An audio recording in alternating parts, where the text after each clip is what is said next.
Take it. Action Jackson, you sexual testosterone-fueled bitches. Well, welcome back to the Revenge of the Action Film. Jay, Mike, bringing you another action movie of the 80s. Don't deprive yourself of some pleasure. Come on, Bennett. Let's party.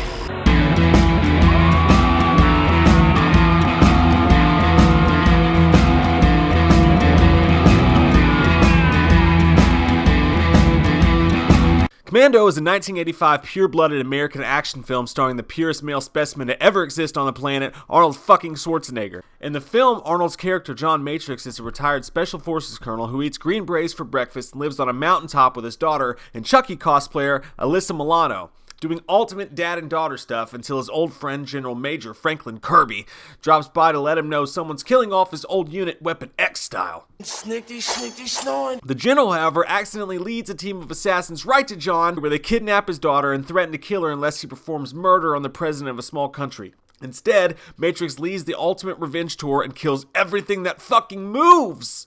I'll fuck anything that moves. Commando was directed by Mark L. Lester, who directed films like Stephen King's Firestarter, Showdown in Little Tokyo, Roller Boogie starring Linda Blair, and Pterodactyl starring Coolio. Commando is the ultimate and over-the-top action starring the ultimate action hero. This film is to Rambo what Madden is to the NFL, and John Matrix is putting up goddamn video game numbers in the death business. But not without heart or emotion, as the backdrop for all this is the story of a man who just wants his daughter back so they can feed baby deer together. Commando's one of those films to never get a remake, a reboot, or a sequel so far, but there was actually a sequel written and ready to go with John McTiernan in mind to direct. The script was written by Commando writer Steven DeSalza and revised by the legendary Frank Darabont of The Walking Dead, but Schwarzenegger had no interest in coming back, and the sequel script actually ended up becoming Die Hard of all things. Which is weirdly Atlantis-level ironic, considering the original script for Commando was meant for more of a Bruce Willis everyman John McClane type character. One of the leads they had in mind was actually Nick Nolte himself. Stop the ship,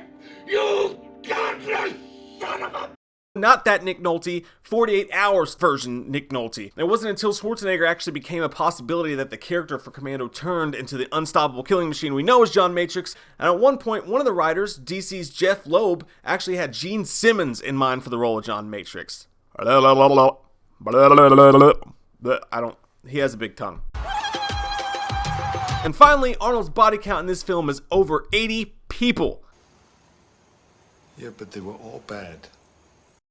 I was elected to lead, not to read. I lied.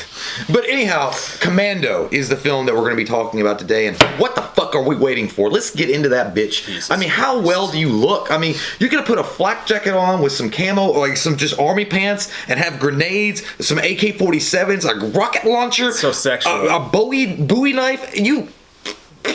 It feels so good. You know what? He goddamn flexed so hard he broke the earth for a second. Like, that's how badass Arnold Schwarzenegger is in this film. So this is riding on the success of Terminator, and when the movie starts out, man, like the movie starts out, and first you've got, it's almost like just like a Lethal Weapon when they're doing the hits on the special agents or whatever. That was cool though. Yeah. You see them killing off people. Guys like garbage on Tuesday. It's fucking. Yeah. He gets shot. It's like, I'm afraid you're gonna miss me. He's like, don't worry, we won't.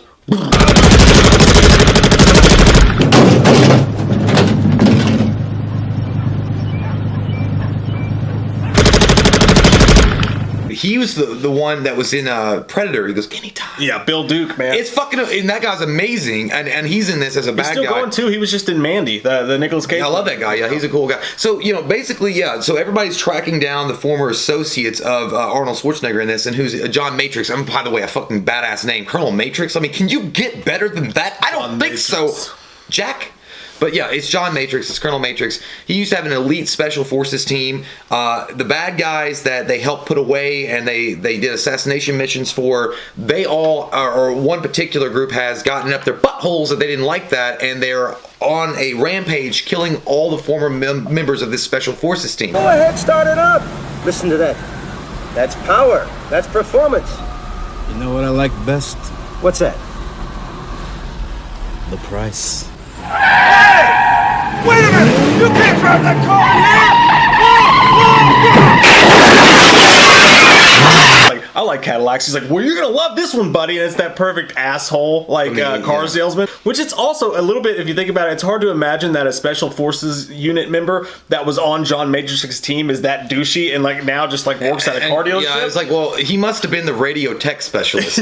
But that's when we get into the really good shit. And that one of my best memories of this movie is just the opening of it, because it's Arnold Schwarzenegger coming out of the woods holding a fucking log and a chainsaw and just chopping wood and being like they just zoom in on his tits. And dude, he's the guy, like he's the ultimate Paul Bunyan, and he's walking like the motherfucker just killed the forest, and he's carrying a log on his fucking shoulder like it's nothing, carrying a chainsaw, walking towards the house. I wanted to make love to him right then and there. I don't care at all. I didn't. I did. Let off some steam, Bennett. But it's still like it was. You don't make love to him; he makes love to you. That's okay. I'll do both. But it was iconic. It just is an iconic scene of Arnold Schwarzenegger, like just encapsulating that '80s action all in one. I am all that is man. And like, that that's James just what he Horner is. tropical drum score that's going on over top of the whole thing is amazing.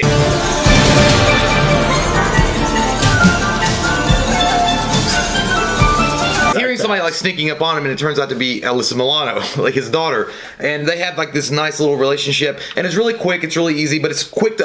That's the thing. These movies didn't have to go into a million details for you to understand the relationship that he had with his daughter. Like he obviously loves his daughter, and they have a great relationship. They go fishing. They feed fucking deer on the side of the mountain for some reason. That's just standing there. They go have ice cream, and they puts it in his face like, yeah, but it was like, but there are only a few scenes, but it immediately gets you like he was really close to his daughter. Dude, I've learned everything I needed to learn about being a dad from watching this 4-minute clip of Commando, because the way he is with his daughter, he's like taking her fishing and all the shit he's doing in the ice cream scene. I don't even have kids, but if I ever did, I'd be just like that. Exactly. I couldn't carry a log, but I try. That's what I'm saying. Look, if your girlfriend, fiance, wife, whatever is pregnant right now, then just watch this. This is what you need to do to be a dad, man. Like, he's the best dad ever, and you could tell. And he's sitting there reading that. She's making him sandwiches, and he's reading that. He's like, I love you. He's reading that magazine. He's like, boy George. He's like, why don't they just call him Girl George? No. Wouldn't that cut out the confusion? Why not they just call him Girl George? It will cut down all the confusion, I think. Oh, Dad, that's so old.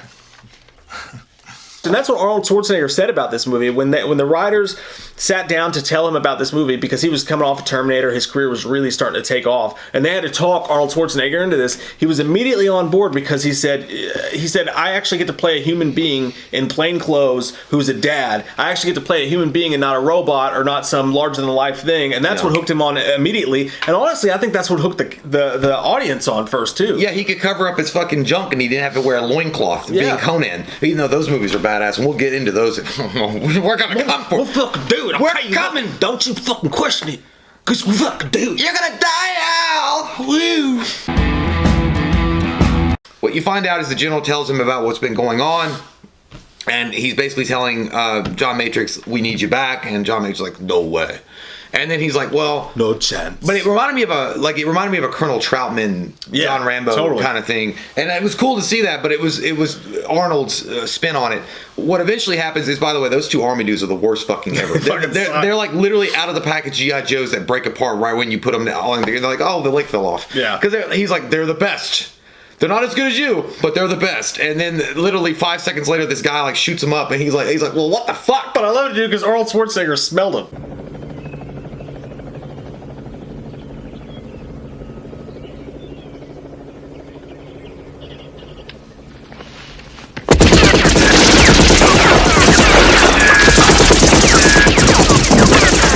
Sends his daughter up to a room, runs to his shed. You see his badass hitman style fucking shed full of guns. He comes out, guns blazing, ready to go. But the girl's already been kidnapped. And I love that dude who's sitting there in the chair. He's like, he looks out the window and he sees they've already taken his daughter and they're gone. And the dude's holding a gun to Schwarzenegger and he's like, And if you want your kid back, then you gotta cooperate.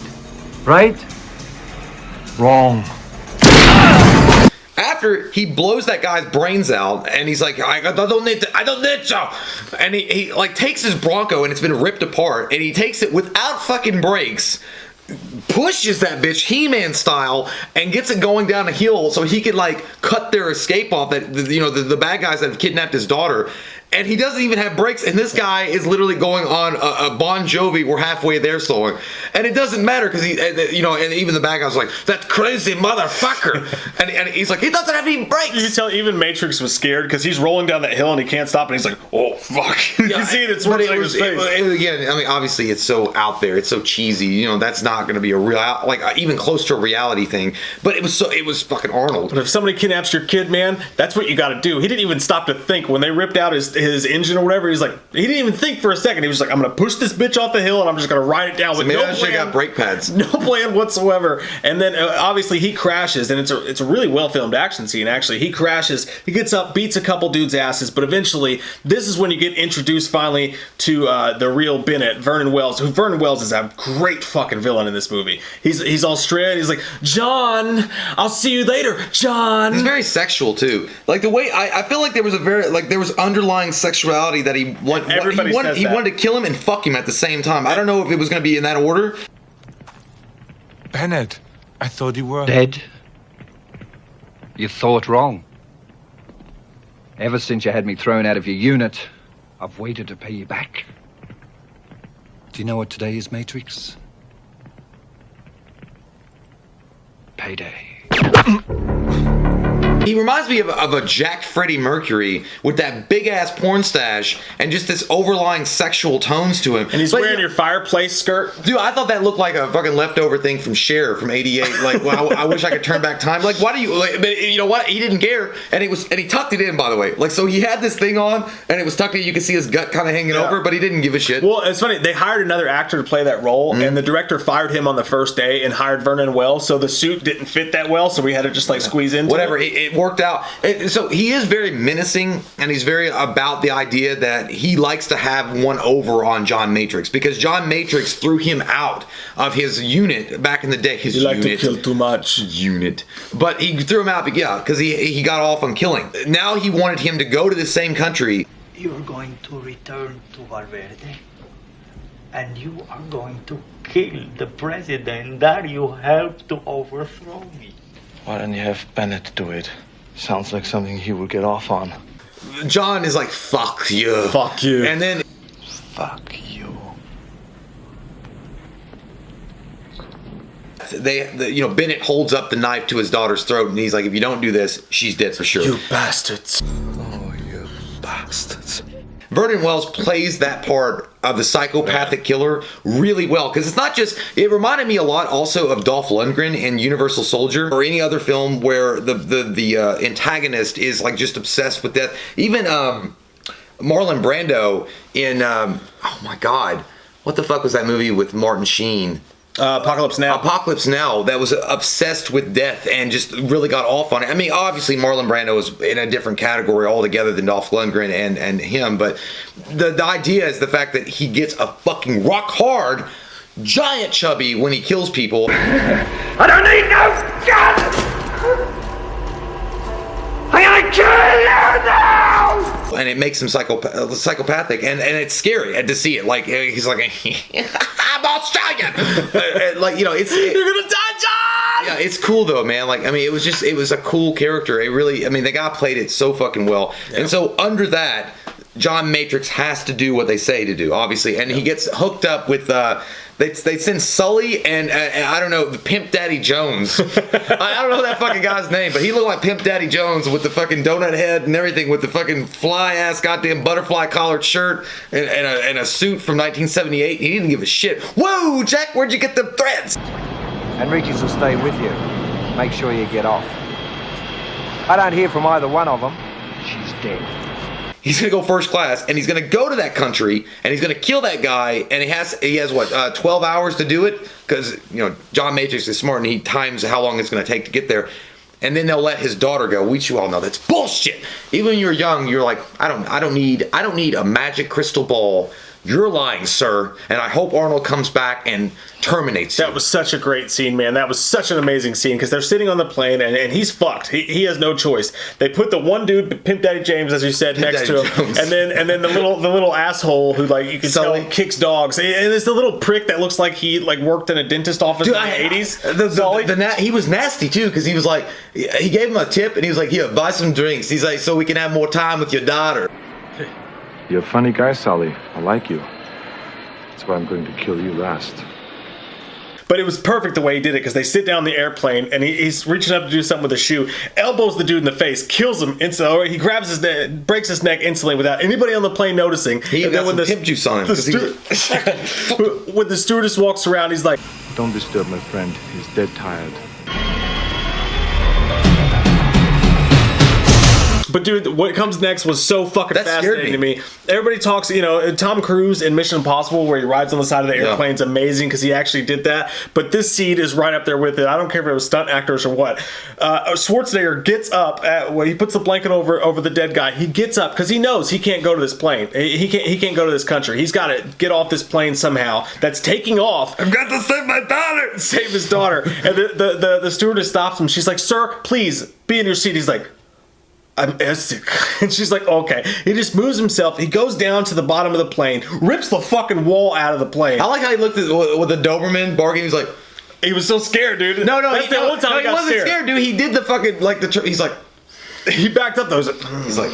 But he climbs onto the wheel of the plane. That scared the fuck out of me. And that scene was shot so well, man. It looked good. He's sitting on top of the tire, and he knows, like, okay, if he lets go while the plane's in full movement, he'll get ran over by the back actually, tires. that's not true at all. When you hit the ground, just start running really fast. But I was thinking that when I was in his shoes. I'm like, man, you got to be scared. I got sweaty hands when I was watching. I was like, ooh. Yeah, because the plane's going, I don't know how many hundreds of miles an hour. It's getting ready to take off. He's riding on the bottom of the wheel, and I'm thinking if he lets go, the back wheels will run him over. But he waits until the plane takes off. So the plane's up in the air and he's holding onto the wheel. He waits until he gets just over the water and he lets go, and you see this body fly from the fucking middle of the sky. Shit. It looked terrible, and especially how he landed, because he looked like they dropped a mannequin from the mall. Dude, he lands like only 2 feet deep. He drops from like a skyscraper level and lands like 2 feet deep. But that's what when I watched that, I was like, of course, man, it's Arnold Schwarzenegger. Of course, there's going to be a lagoon somewhere that he will fall in gently to a feather and come out like on top. He gets right up, sets his watch to the time he has, and now he's got to go kick some fucking ass. The way it looked on camera,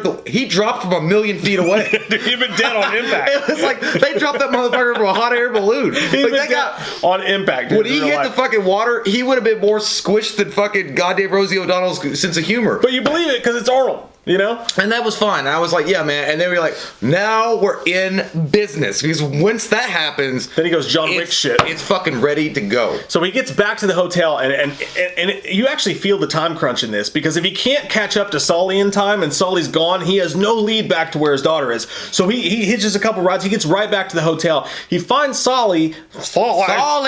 Fucking Sully! He finds Sully, who's hitting on Cindy, which is played by Ray Down Chong. Cindy. Chong. Just say Cindy. Cindy, yeah. He finds Sydney, who's getting... You sound like fucking you were trying to like push a porn up. You're like, Ray Down Dog. She's actually Tommy Chong's daughter, I think. She's hot, though. Yeah, she's a gorgeous lady. But so Sully's hitting on her, and he's being super creepy. Like fucking Klinger 9. But I guess this was in the mid-'80s. He's like, fucking whore. Yeah. So Sully tracks her back to his car, and he just keeps following her with his fucking like stupid ass Pee Wee Herman pants. Follows her back to He looks like he wants to sell me a leather jacket from Cabela's. Yeah, he's like, girl, I know I got something that you need. And she's like, yeah, from here it seems like a nightmare. Just get away from me. All of a sudden, he's like, you fucking whore. Schwarzenegger shows up and he has to commandeer her car in a scene that makes no goddamn sense, but fuck it, it's Commando. He with one arm just rips her fucking car seat out because she's in a goddamn tiny like Miata convertible. Rips the car seat out. I wish he had said something. I was like, this for babies. I drive car from them. And he's still completely obvious. And then the story gets a little bit dumb here because he's like, follow that. That makes zero sense. Yeah, like, the way the whole relationship between those two happened. No, it's bad. It's like, wow, dude. Because first off, there were multiple times that she could have got help, or there's different like ways or routes that she could have gone and got different answers. But when she's screaming and mad at him, she's like, "Will you tell me what's going on?" He's like, No. It was great, but again, it's one of those movies that it only works in the mid '80s with fucking Arnold Schwarzenegger in Commando. Yeah, there was a love scene that they filmed between the two of them, but they found it so unbelievable they cut it out of the film. Was it like penetration? No, I think they just made out. I thought they Halle Berried it. No. In Monsters Ball. It's like, yeah, it was good. I hate my son, but I loved you. These two go through a game of she's like, oh, I'm not going to help you. Oh, I need to help you. And at one point, well, that makes sense now. Why she was like all over his dick at the end of the movie. Yeah, because they had the sexual. Their whole relationship is just it's just the writing on it's dumb. There's several points where Arnold could have just ditched her, and he stops to like pick her up, and you're like, why would you do that? She's good. Like the character's written poorly, but the actress is good in the movie. And what she does, she adds levity to it, because when Arnold Schwarzenegger is doing crazy shit like swinging from ropes in the mall or picking up phone booths, and it's all this unbelievable shit, she's the person that's kind of in the audience's shoes that's there to go, this is all unbelievable, I don't believe it. So she adds some levity to the situation with her role or whatever. But yeah, then he eventually tracks down Sonny after they go to the mall. She sells him out. You keep calling him different things. Sully. That's what I said. Sonny. Are we doing Godfather? The little short fucking weirdo. But and by the way, you know, one of the security guards in the mall was Dick Warlock from Halloween. Yeah, it was one of the security guards. By the way, in the mall though, I want to point out, how many fucking security guards did they hire? Because they come from everywhere, like cockroaches with the lights coming on, and they keep coming. It's a post 9/11 mall. Usually, yeah, it's got to be. And this is in '85, so they knew some shit. There was some Nostradamus works going on, because you don't see that many security guards ever back then, but they're nonstop. By the way, it also showcases the extremely sexual and amazing strength of Arnold Schwarzenegger when he picks up the motherfucking phone booth, tears it out the fucking ground, and like, and then like Haggard, like from Final Fight, throws it and pulls Sully out of it. Yeah. Amazing sequences. Totally unbelievable, then he takes but loving it. 20 security guards at once. They literally jump on his back, and he's just like, ah! He fucking throws them all off at one time. It's secret amazing. Magical powers were revealed to me the day I held up or aloft my magical sword and said, Arnold! Then he grabs a streamer and swings across the entire... That was a great looking scene, looked cool as fuck. It looked great. But like, as dumb as it is, it looked fucking awesome. So unbelievable. It didn't, like, you're like watching shit that, like, but you know what you're watching? You're watching a literal comic book come to life. Yeah. Like, this is a comic book fucking character to every degree, and he's a badass. Like, dude, if he had been Captain America back in the... I'd be like, tell me it! And they did that shit without CGI, dude. They did it just because it's... You believe it just because it's Arnold, because he's such a fucking fantastic human being. And that's not just because... You can believe it. And it's also because he believes in the roles that he's doing. Yeah. Like, he's having a great time, and you can tell that he's having a great time doing it. But what is important is gravity. I have to remind you, Sully. This is my weak arm. Yeah. They chase him down. What happens then is when he finally runs Sully off the road and gets the information from Sully, what he needs anyway, he's holding Sully over the fucking cliff edge by one. He's like, this is my weak arm, Sully. And then he's like, you remember when I told you I would kill you last? You did. I lied. Drops him on the and you're like, oh my god, it's so cool. You know, the director actually asked, he wanted Arnold to do that for real. He's like, I want you, like, I actually want you. And Arnold was like, you're crazy. I'm not going to do that. So they actually used a crane to do that sequence. And it's so amazing because when he does that classic line of, I lied, he drops him. He walks over and the car is overturned. She's like, well, now we're without a car. And he's like, no, we're not. And he just flips the car over. And she's like, well, what'd you do with him? He's like, I let him go. The car's dented to fuck. The Porsche is all fucked up on the side. Yeah. When he pushes it over, Arnold pushed it over so magnetically and so magic. Pop back out. It looks like a fresh car. Like, he's so badass that he made a fresh car out of nothing. Because when it drives off, it looks like a brand new car. Carl's Drapery. And obviously, there was an editing issue. Like, they didn't...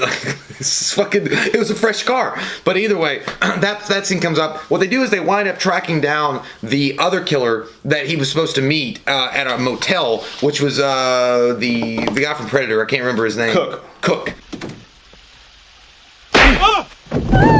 You get another great action sequence between the... Like, again, dude, like, this is the thing. Like, this movie is chock full of just pure adrenaline action movie. And you get to see Arnold like, even women that watched this movie grew chest hair that day. Arnold in this movie gets to play, like, Call of Duty's a video game, but Arnold Arnold Schwarzenegger got to play Call of Duty in real life. Like, that's just who he was. Like, he was a full-on fucking superstar in this movie. When Cook shows up and they get in this badass fist fight in the middle of the hotel. I love the titties too, because you got to have the titties. Oh wait, no, I gotta have the titties. I have a take on that. That's gonna blow your fucking mind. Wait for that. So they start punching each other, and he's like, "I ate green berets for breakfast." He fucking hits him. They knock into the next room, and if you pay close attention, dude. It was Linda Hamilton. She was great. I knew it in that fucking moment. God damn it. Cloverfield. That would be crazy if that actually was. He stopped it. But okay, so when he pops in that room, move. It's at first glance just a normal sex scene that they busted into. But if you slow it down and you look at it, dude, when the covers come up, that girl was begging that dude from behind. You scared, motherfucker? Well, you should be. Because the Green Beret's gonna kick your big ass. I ate green berets for breakfast. And right now, I'm very hungry. I can't believe this macho bullshit. That dude was butt naked in the bed on all fours, and that girl was behind him like this. She was strap on. It was Day of the Dog. Yeah, that dude was getting strap on. Watch the fucking scene, man. How much did he pay? Yeah, he was. And taking where did you it. pick that bitch up? He was taking it. Holy fuck! But he accidentally kills Cook, and again, it's an amazing fight sequence that goes on. I like the part that I literally laughed out loud, and I couldn't help myself. It was so fucking funny. Is when it was like when Cook's like, "Fuck you, asshole." He's like, he's trying to kill. He's like, "Fuck you, asshole." Fuck you, asshole. Fuck you, asshole. I was like, yes! Because like Cook goes to shoot him, and he's out of bullets, and he's like, "Fuck you," and he's like, "Fuck you, asshole." That reminds me of Desperado. He's like, "Not yet." It was so good. Oh my god, it was so good. One of my favorite parts comes up next, and this is when, and I love it in the 80s action movies, 90s action movies. It was some of the funnest shit. Bill and Ted did it. They do it here. He's like, "We've got to get some fucking guns. We got to get some ammo." Oh man, so he it's so good. Takes a bulldozer, knocks down the wall to this weapons depot, and they get a shopping. It's not even a weapons depot. That motherfucker looks like a goddamn Cabela's or something. And by the way, what fucking weapon shop? I don't care who the fuck they are. Has a goddamn rocket launcher in the back. Like he just finds a rocket launcher. But he has to find it. So they break into the regular part. Oh, of it, that was right? the hidden with Game Genie. Yeah, and he goes behind the counter. He's like, "Come on, come on!" And he presses some magic button, and it opens up the back to this huge fucking gun selection. And he's just filling up this cart with guns. So the guy that he stole from is basically a black market's arm dealer. Because he has to be. Because why would you have a rocket launcher? Yeah, but I love that part. He grabs it, and you can tell that part's dubbed because he grabs the rocket launcher, and it's the big ass fucking rocket launcher too. Badass. It's just like 4 slots. She's like, "What's that?" And then you could tell it's dubbed. He goes, "Rocket launcher." He puts it on the shopping cart. He's like, "Move!"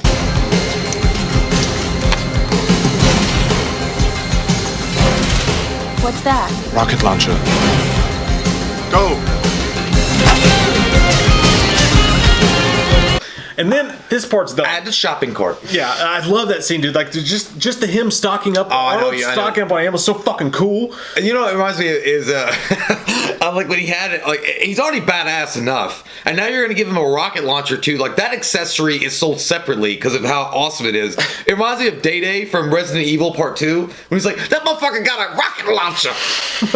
He's like, "You motherfucker's crazy. That motherfucker got a rocket launcher." I hate what happens next though, because this part is derivative for the whole movie. It's one of the few bad spots of the movie. The cops show up and they arrest him and completely forget the girls there. Yeah, they don't do a report. They don't do anything. And she still got all the shit. Yeah, she still got all the shit. She just escapes with it in the Cadillac. They put Arnold in the back of a paddy wagon, and then all of a sudden she follows the cops and somehow stops the car, picks up the rocket launcher, and shoots the rocket. She shot it backwards the first fucking time, but she shoots the rocket launcher. Not knowing, again, like she could have blown up Arnold and the two cops. I love it though, but she masterfully somehow shoots the rocket launcher. Arnold's masculinity just pushed it away in the middle of the city and perfectly aims it at just the tire, having no idea what this weapon's capable of. Flips the van over. Arnold escapes, and they drive off into the sunset. Did you hear it's so dumb. I know, but it's funny when he gets in the car. He's like, "How did you do that?" It's like, "I read the instructions." So I'm like, "Cool." I mean, I guess that's any gamer. I was like, I read the instructions. So they fly to the island where the bad guy Eris and Bennett have held his daughter, and this is a fucking it's a goddamn stronghold. There's a militia there, or not a militia. They're a small, I don't know what you call them, army faction. Yeah, like a small little, what is it? I don't know. Hundreds of mercenaries. A million of them. I don't know. They keep coming out. Like they're nonstop. Like they fly in, and then you also, this is when they land the plane and they find out where the fuck they have to go. Arnold takes his shirt off, and you notice that when he's rowing, they showed his back to show that fucking muscle, dude. That guy is fucked, man. Like that guy had more waves in the Pacific when he was like rowing. I was like, Jesus Christ, it makes you hurt. Like you're like no wonder you won Mr. Universe, because every fucking muscle was like it's a piece of art. Because it was like Jesus. There was universes in that man's back, and black holes. Jesus, like I got lost. Yeah, it looked good though, and you could tell she was looking at the She was looking at the good stuff. I was like, "You like the good?" I had to turn away when he got on the beach to put on his badass shit because like I can't, because he had these little speedos on. I'm like, it's like, are those the same undies that you won Mr. Universe like 8 years in a row? And that is one of the quintessential moments of the movie, because when I thought he was gonna go.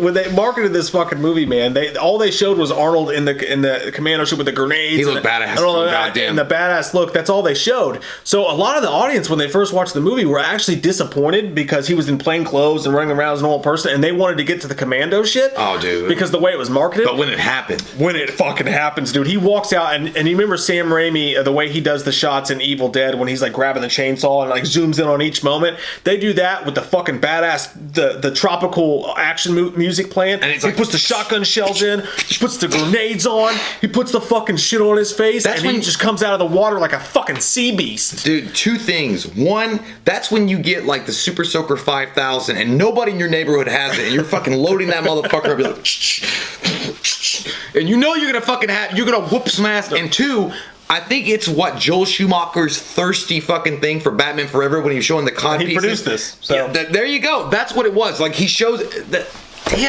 dead on. It's a Joel Schumacher shot. Yeah. The vest, the fucking arms, the goddamn cover. I don't know what that's called. It's how you feel after Christmas when you get a bunch of new clothes and you get ready for school the next day and you're putting on all your new shit. It's like I got a yellow polo. I got these new Jinkos. I got some new fucking kicks. And you walk out feeling like that. But dude, he looked badass. And, like if you can cosplay that. Cosplay the fuck out of it. You gotta have the body though. You gotta have the body. You gotta at least have some arms. You gotta have some. You gotta have something. But let's be honest, dude, nobody has the body. He looks good as shit, and you're like, that man will win World War III himself. He basically fucking does, dude. He goes like literally commando style up to this thing, and what ensues is one of the stupidest but most badass action sequences of all time. Everybody makes fun of Rambo for like standing there, and like I know they did in the Hot Shots Part 2. Yeah. They made fun of this movie and that movie too. But like he shot shit up so much there was fucking echoes coming from nowhere. Like, did you notice that when he was shooting the guns, there would be like it would stop, and then there'll still be a shotgun shot somewhere. It was like. What? He literally just like he will stand in the, and it's almost in one way you're glad it exists, but in one way it's kind of a shame because if some of these scenes were directed a little bit better, it could have been a great action sequence. Still cool though. But it's still so unbelievable. It's like G.I. Joe action morning cartoon. He stands in the wide open with no cover whatsoever, and is just shooting two guns at like knocking the fuck out of people at like 200 people, and just nobody can hit him, and he's just blowing away hundreds of people at once, running around just fucking shit up left and right, totally fucking unstoppable. And it's filmed so badly that there's one point where, and it was badass when he runs away and he hits the button and the buildings blow up behind him. Like you all dream to be in that sequence, but if you watch, dude, there's all these bodies. They're mannequins. Yeah. They're mannequins. They never move. They look like fucking the same shit that Indiana Jones dealt with in the Kingdom, the Crystal Skull. They just don't move. Yeah, the buildings explode, and instead of like guys like flying away or like dying or getting caught by flames, it's just they're just standing there going. And like falling over like mannequins. But you're so hyped up at that point, you're like, woo! I don't care if I just sniffed some fucking coke. I'm good to go. But it felt like if what was that? What's that shit they used in Fast and the Furious to make their cars go faster? NOS. It's like if you smelled NOS right before you fucking punch the button, and you're like, he was playing God mode. He was playing God mode. And dude, you felt so good. Like, I mean, I didn't care. I knew it was fake. And when you watch it when you're older, you're like, that's totally fucking fake. It's awful looking, but at the same time, there's action, there's explosions. Arnold's in a fucking combat vest, and he's rocking the shit out of it. It's full tilt, man. Dude, eventually they hurt my nostril. Eventually they capture. He gets stuck in a gardener shed, right? And there's just bad guys surrounding the gardener shed, and they all like, fucking make up there, and they shoot the fucking gardener shed up, and then they open the door. door. He's hanging from the ceiling. He gets a guy with the fucking pitchfork, and then he comes out and he starts taking blades. Saw blades. It's just fucking cutting people's heads off. It's perfect. And their throats. It's amazing. You know, and again, that goes back to just the amazing action Jackson king that Arnold is. Like, dude, it didn't matter. It didn't matter that it's not believable. When you're in that moment, when you're in that zone, these movies have a unique way of just pulling you in and saying, have some fucking fun. Yeah. Like, let go of your bullshit. Like, don't worry about it. Let's just have some fun. This is a larger than life character, and let's go with it. It wasn't just Morphin time, it was fucking Megazord time. That motherfucker came up with Zeo Power Rangers. Like, he skipped over Power Rangers and became the Zeo. He cut off one dude's arm with a machete and then threw it at him after he was done. I'll beat the shit out you with it. It's funny because originally in the script, the way that scene was is he was supposed to cut off that dude's arm and then hit him with it like Jason, but they deemed that to be too much. But it's funny because this movie was actually, they cut it, they wouldn't even release it in Sweden or several other countries because it was just too violent. Well, that's what we loved. Until eventually later on they released the full cuts or whatever. But eventually what he does is he does make his way to the compound and he's going to confront Bennett. Unfortunately for him, Alyssa Milano, his daughter, has already escaped on her own, so she's lost in the basement. He does have a one-on-one with the other main bad guy, Eris. Eris. And he's basically the pin pusher, Steven Seagal bad guy. It's not that big of a deal. He's the dad from Clueless. Yeah, he's not like, he's pretty much Dr. No, you know, with a cat, and he strokes it and he has a good time with his pussy. Yeah. But that's pretty much what it is. He kills him. It's not like there's nothing about it to really talk about. He shoots him and shotguns him. Yeah, and that's it. But then, miraculously, he can, while he's upstairs, he can hear his daughter calling through goddamn concrete. I noticed that too. Through concrete and plumbing pipes and all sorts of shit. He's like, Daddy. He's like,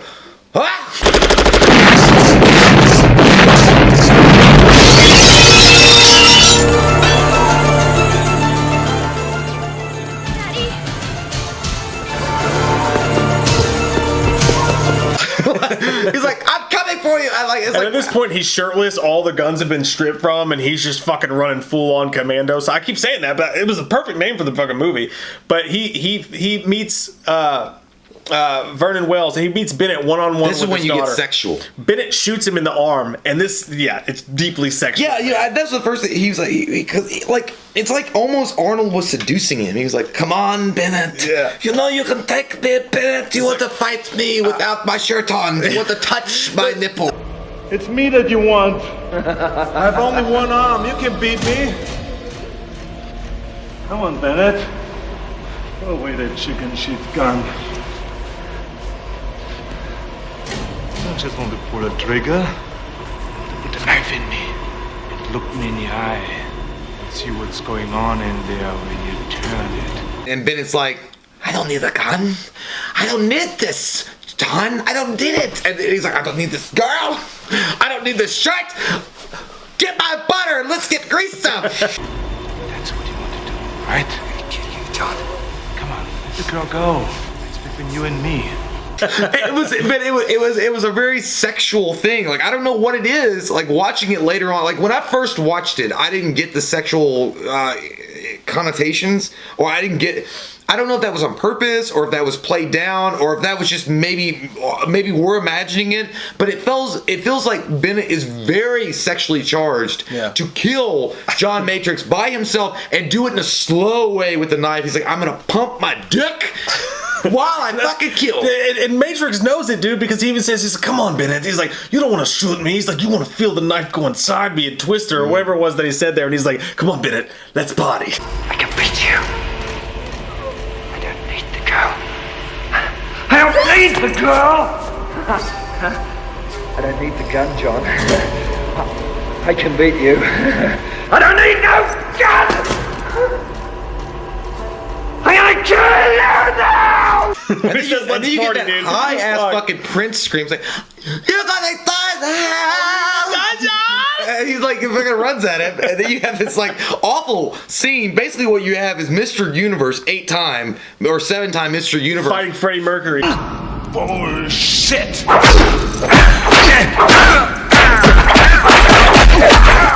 And like, who's gonna win? I don't know. I don't think that's gonna be up on the Vegas fucking charts. But he does play the one arm really well, because you can see he's only using one arm in the fight scene, and it's actually a really, really good fight scene. Well, it goes on a little bit long, and I love it. It's creepy, and especially like it was like the fire scene was like like it was cool, man. Taste the rainbow. I don't know. It was something. You like hot tamales? But then the whole thing with Bennett is there's one part like, it's like, what the fuck? Like he kicks Bennett into a transformer. Oh and he's like, he looked like Harry from fucking Home Alone 2 when he gets shocked in the basement. And then he comes off, he's like, woo! He's like, I feel good, like, John!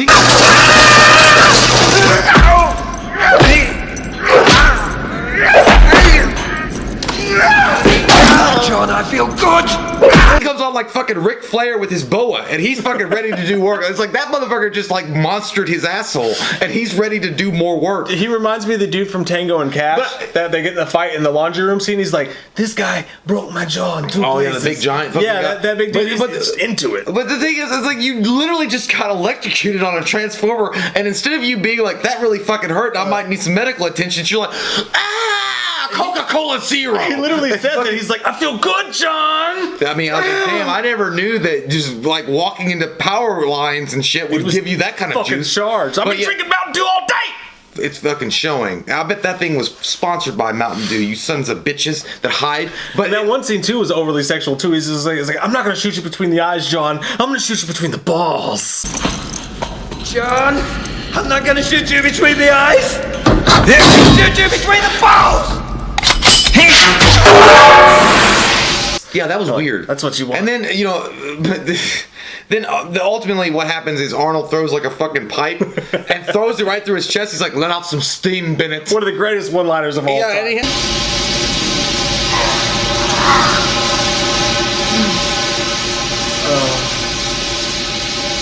Let off some steam, Bennett. The steam coming out, it's cool as fuck. It's a one-liner. It's cheesy, it's corny, but only Arnold can deliver. Perfect. It's only Arnold. Like if anybody else delivered that line, it don't work, son. It don't work at all, son. But only Arnold can do it, and he does it wonderfully, and it's amazing. And his daughter's there to watch the whole thing. And then he was like, because I mean, your daughter just probably witnessed a traumatic thing, and he looks up to her, he's like, ice cream. No, he doesn't say that, but he's like, she takes it as stride. Yeah, it's whatever.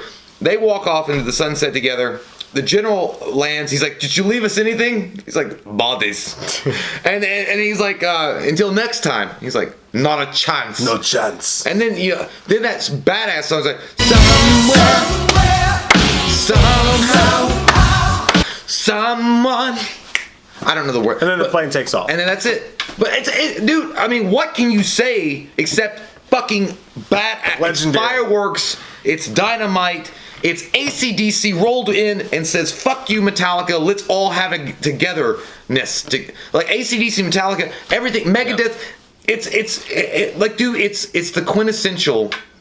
It's not the quintessential. It's the quintessential over-the-top action movie. I'll say that. I think it's the. I don't know, because we haven't got as some far good as ones yet. Over-the-top action movies go that are like unrealistic. I think it's the quintessential. But what it does is it showcases Arnold at his best, and it makes you miss again that nostalgic feel for those early '90s, late '80s, mid '80s action films where you could go and have it literally.